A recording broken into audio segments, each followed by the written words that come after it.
Boomer Esiason, former NFL quarterback, talking about Kevin Stefanski with the Browns. Well, I am a fan of Kevin. I think if he does get fired, I think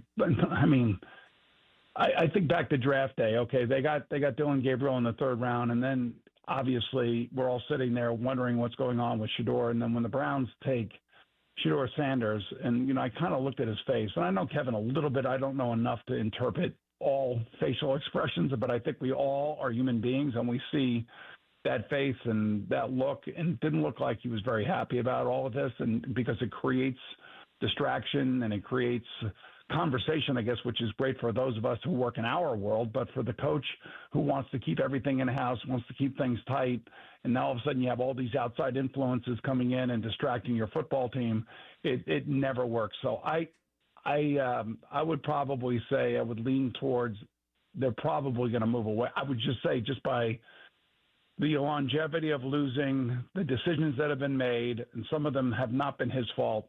But I don't know how. I don't know how they would bring him back along. Like, that's the same thing I'm saying right now about Brian Daboll in New York. I feel the same way. Too much losing, too much change, and the fan base will speak loudly, and so will the sponsors, and that's when the owner will end up pulling the plugs on these coaches. Yet to be seen, but again, can't argue with any of the thought process relative to Kevin Stefanski.